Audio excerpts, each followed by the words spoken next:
ہندوستان میں. پہلے سلسلہ قادریہ تھا، چشتیہ تھا، سہروردیہ، نقشبندیہ نہیں تھا. نقشبندیہ سلسلہ لے کر حضرت خواجہ خواجگان بہاؤالدین نقشبند بخاری رحمت اللہ کے مزار پہ بیٹھا تھا. تو میں اپنے پیر و مرشد حضرت خواجگی علمگنگی رحمت اللہ علیہ کی خدمت میں گیا اور کہا حضور میں نے اس طرح کا خواب دیکھا ہے. تو آپ نے فرمایا باقی باللہ یہ طوطا ہندوستانی پرندہ ہے، یہ کابل میں نہیں ہوتا، بخارے میں. یہ ہندوستان کا پرندہ ہے. لگتا ہے کوئی ہندوستان کا درویش ہوگا جو تم سے سینے سے یہ فیض لے گا اور پھر تمہیں فیض دے گا. جو بھی اشارہ کر رہے تھے نا مفتی صاحب، بچوں کو توجہ کروائی مرید سے، پھر بیگمات کو بھی، وہ یہ اس خواب کی تعبیر تھی. اور آپ نے پھر خود فرمایا کہ شیخ احمد آفتابیس کے مثل ما ہزاراں ستارگاں در زمین عیشاں گم من. جب مریدوں نے کہا حضور یہ 2.25 مہینے میں آیا اور سارا کچھ، اور ہمیں کئی سال گزر گئے یہاں جھاڑو دیتے ہوئے، تو آپ نے فرمایا اس کو معمولی نہ سمجھنا. شیخ احمد سرہندی ولایت کا وہ آفتاب اور سورج ہے جس کی کرنوں میں باقی باللہ جیسے کئی ستارے گم ہو جائیں. مرشد کہہ رہے ہیں. مرید تو پیر کی شان بیان کرتے ہیں، مجدد صاحب وہ مرید ہے جس کے مرشد نے اس کی شان بیان کی. تو وہاں سے اشارہ ہوا. حضرت شاہ نقشبند رحمت اللہ علیہ نے فرمایا باقی باللہ وہ جو غار ثور سے نسبت صدیقی چلی تھی نا، وہ میرے سینے سے ہو کے اس وقت ہمارے خلیفہ خواجگی علمگنگی کے سینے میں ہے.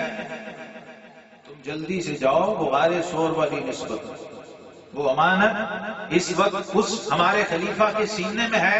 جا کے وہ نعمت لو، وہ امانت لو، اور ہندوستان میں جو 1000 سال کا مجدد پیدا ہوا ہے شیخ احمد سرہندی فاروقی، اس کو جا کے اس کی امانت پہنچاؤ. تو حضرت خواجہ باقی باللہ رحمت اللہ علیہ فرماتے میں پہنچا وہاں سے وہ نعمت اپنے شیخ سے لی. لمبی بات ہے، میں صرف شارٹ کر رہا ہوں، اشارے سے عرض کر رہا ہوں. وہ نعمت حاصل کی اور پھر حکم ہوا اور دلی تشریف لائے. اور یہاں حضور مجدد پاک حج پہ جا رہے ہیں.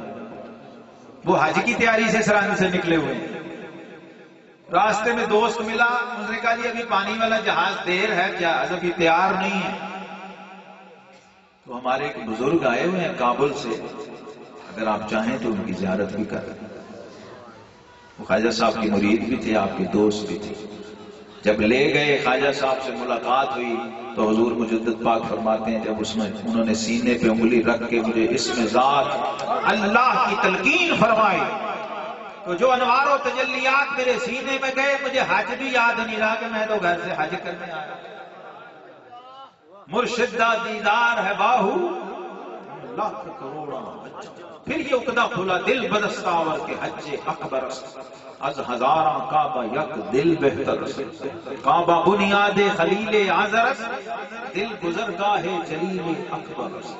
پھر کہتے ہیں مجھ پر یہ راز اور یہ حقیقت کھلی، اس میں ذات کے انوار کھلے، اور پھر میرے اوپر بھی وجد طاری ہوا.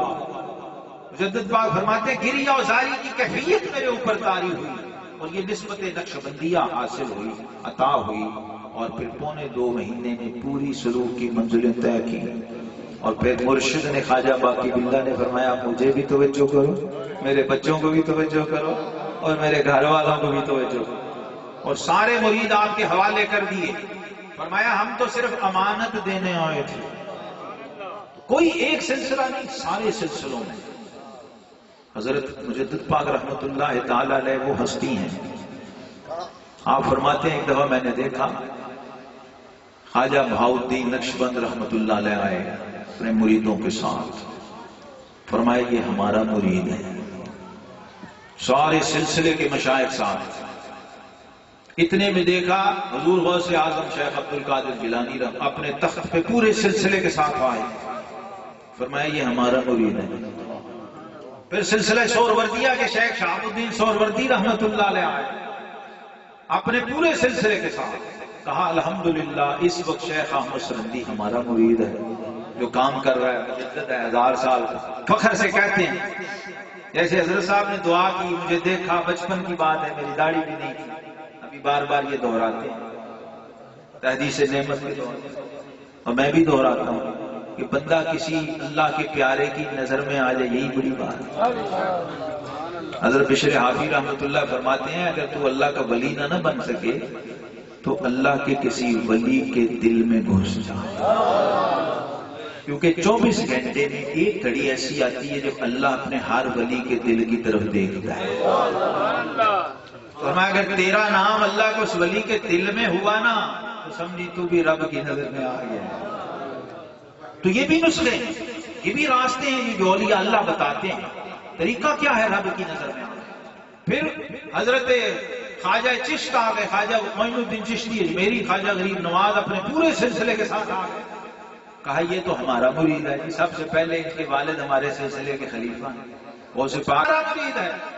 آپ نے فرمایا یہ ہمارا نائب ہے، ہماری امت میں ہمارا نائب ہے. تمہارے پاس جو کچھ ہے اس کی جھولی میں ڈال دو، تم سب کو اس کا کریڈٹ ملے گا، سارے سلسلوں کو اس کا فیض اور اس کی برکت ملے گی.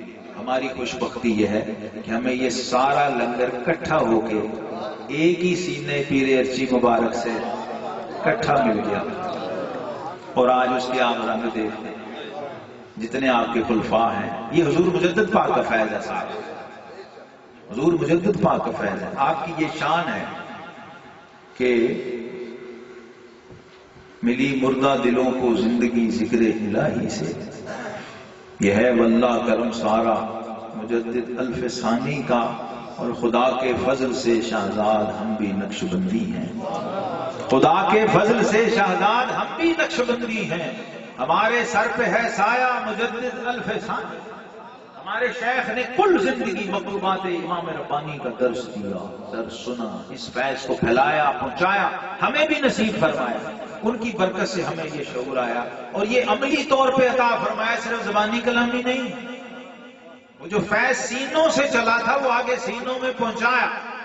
یعنی نقشبندیت صرف پڑھائی نہیں بلکہ نقشبندیت چکھائی. یہ کمال ہے سلسلہ عالیہ سیفیہ کا کہ یہ لطائف کی تفصیلات اور باطن کے معاملات، سلوک کی منازل عملی طور پہ طے کرواتے ہیں. اس لیے عام دیکھنے والوں کو ذرا عجیب و غریب لگتا ہے، اوپرا پن لگتا ہے، انہوں نے دیکھا جو نہیں کبھی. تو جب چیزیں بندے کو سمجھ آ جاتی ہیں اور پرکھ لیتا ہے اور خود چکھ لیتا ہے تو پھر یہ عقدے کھل جاتے ہیں. اللہ ہم سب کو یہ توفیق عطا فرمائے. جنہیں نصیب ہے اللہ ان کو استقامت دے، اور جن کو نصیب نہیں ہے اللہ تعالیٰ ان کو بھی یہ نعمت عطا فرمائے. وآخر دعوانا الحمدللہ.